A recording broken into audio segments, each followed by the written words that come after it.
What I want to talk to you guys about today is learning. So, when I was growing up, I struggled in school. Now, I didn't get bad grades, but it was always a challenge. It was always an uphill battle. Now, the main reason for this was because I was kind of an imaginative child, so I thought that the stories I could create in my head were far more interesting than anything written in a textbook. So I would spend my days daydreaming instead of paying attention. So why do I tell you all this? I had to learn how to learn. It didn't come naturally to me. It wasn't easy. I had to work at it and slowly figure it out. So what I want to talk to you about today and what I want to share with you are some of the things that have really helped me with learning and making that transition from struggling to learn to loving to learn. My name is Joseph Allen. I'm an honors student here at UMKC. I am studying biology and chemistry with an emphasis in biomedical sciences. And like I said, today I love to learn. It's what gets me up every morning. It's what I love. So I believe that there are four main things that really support learning, and I call them the 4 pillars of learning.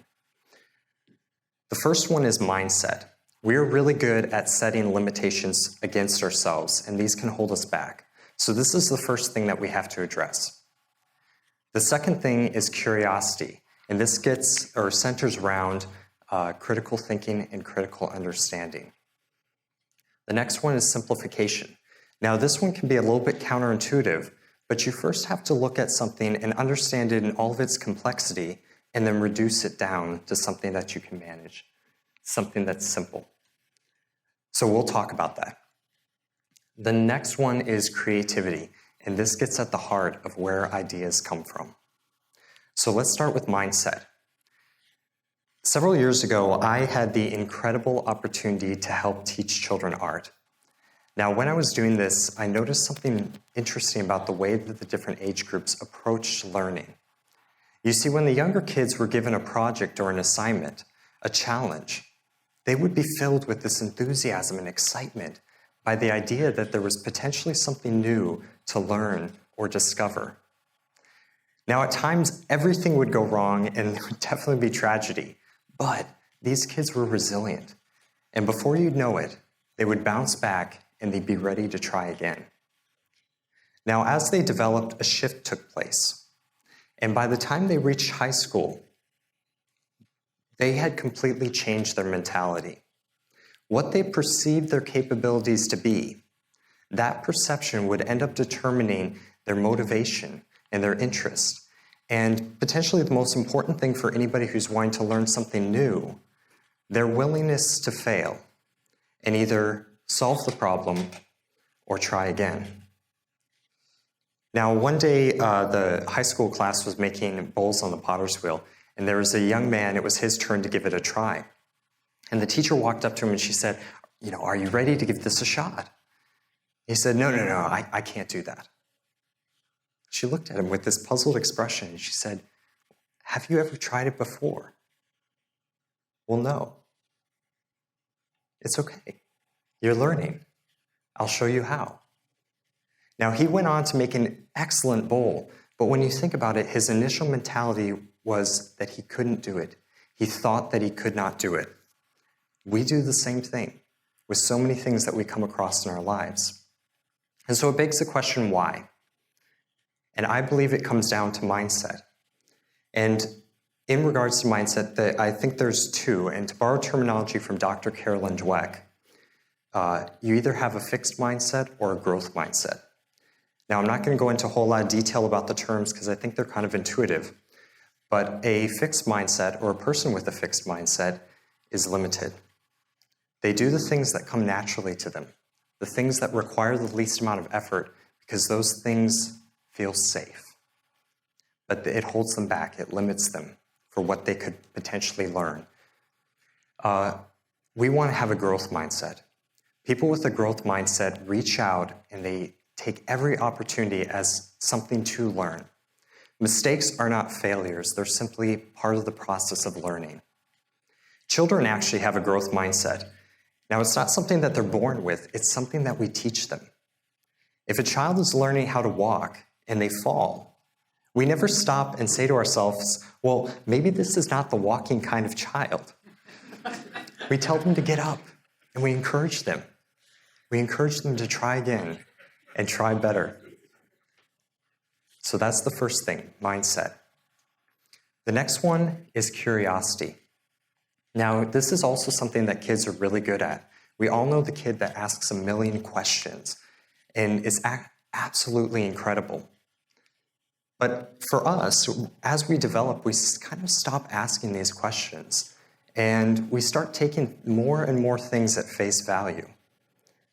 Now, the main thing with this is that by asking those questions, and by exploring and even taking it a step further and being able to reason out what makes this true, that's where we really gain our understanding of the topics. This is essential for things like philosophy, religion, science, politics. Not taking something at face value, but actually really taking a critical look at it and saying, what makes this true? Why should I believe it? And being able to give a reason for everything that you believe.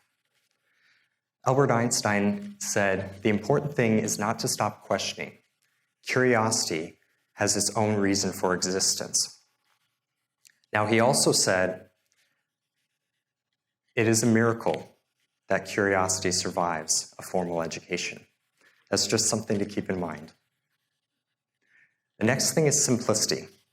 So like I said, this one can be a little bit counterintuitive. So you have to understand something in its complexity and then reduce it. So what does this really mean? So let's start with asking ourselves, how do we process information? So when we're processing something, we start with an experience. So this is anything that our senses are taking in. It could be something you hear, something you read, something you observe, even something you feel, like an emotion. This is just the experiences that are coming in. Now, when you experience something, you form a conception about it. Now, this conception is not really an idea. It's more of an understanding of what all of that experience means. So you think, we don't experience something as like one or two things, bits and pieces. We experience something as a whole. And all those experiences come together and we understand that to mean something. But as humans, we don't really stop there. This is all happening at the core of our brain. But to really be able to utilize that information, we have to be able to describe it. And so that's the last step. But the language center of our brain is actually separate from where all this information is stored and processed. So we would have to move that information out to the language center of our brain to really be able to use it. Now, if you've looked at any kind of study tips, anything like that, they'll say things like, rewrite your notes, teach it to somebody else. This is all in the effort to move that information out into the language center of your brain. Now, when we're using languages, us as humans, we are really good at describing things. We have a million words to describe things. And when we think about words, we think about the written and spoken words, but there are actually a lot of languages that we can use. Math is a language. We use it to describe something that would be very difficult to describe in words. Even something like music is a language. It's made up of pitch and frequency and rhythm. Just like I'm talking to you with pitch and frequency and rhythm, music is doing the same thing. And that's why when you sit down in your car and you turn on the radio, it makes you feel something. It's because you understand what it's saying. You understand what it's describing. But the problem is that we have so much language that we can get caught up in it. And all of a sudden, before you know it, you lose the concept. And words without meaning are void. And so this is where the simplification comes in. There's actually a great analogy for this in music. So when you're learning to play music, or if you're wanting to play music, you start by learning all the notes. And once you have all the notes down, if you ask a great musician what they do, they take that and they forget about the notes and they reduce the information and they just play the music. It's the same type of thing. We can take all the language, reduce it back down to a concept, and hold on to that concept for when we need to use it. Simplify. The last one is creativity. Creativity, we kind of all have an idea of what creativity is, but it's really a difficult thing because how do you define it? What is it? How do you get it? It really becomes a difficult question.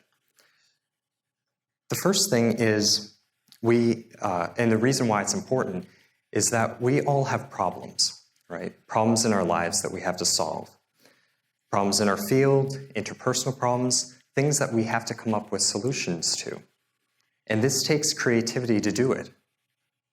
So I have to stop and say, well, how do we come up with these ideas? How do we form those ideas? I think about it this way. When we're forming an idea, everything that we know is our foundation.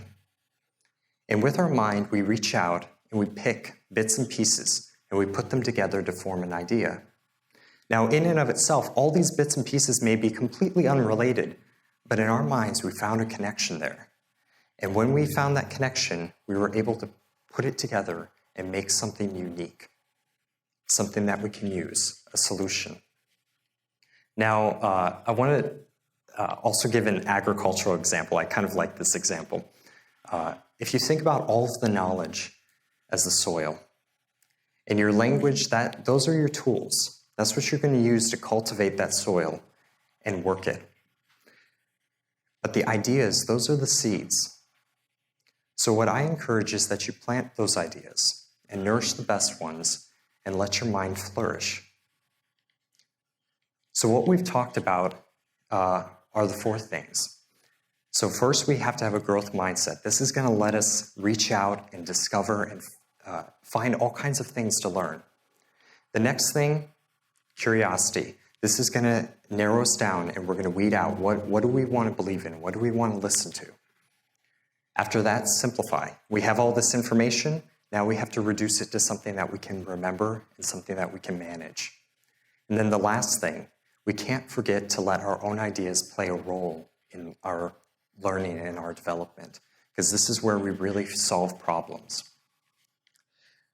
So I want to close and leave you with one last story.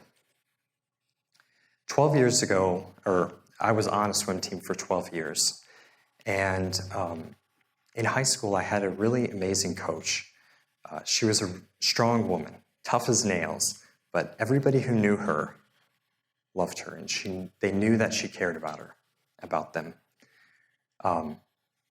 One day after one of my practices, it was probably one of the hardest practices I've ever swam. I got to the wall, I sunk down in the water, and I was completely exhausted.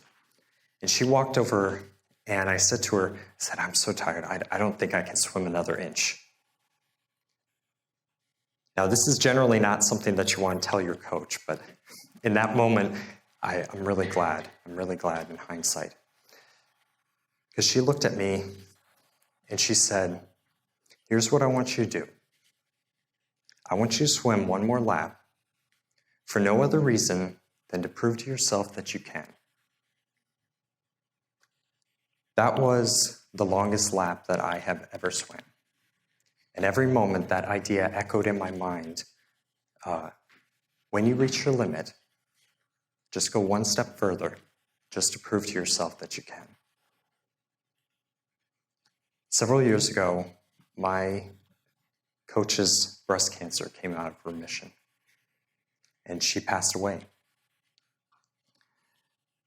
But for me, and so many other people, she lives on through what she gave us. What would the world look like if each one of us invested in and encouraged and challenged and built up the people around us each and every day? What would the world look like? Now, can we always do that? No. But it's an idea that we can live up to. And that is an idea worth sharing. Thank you.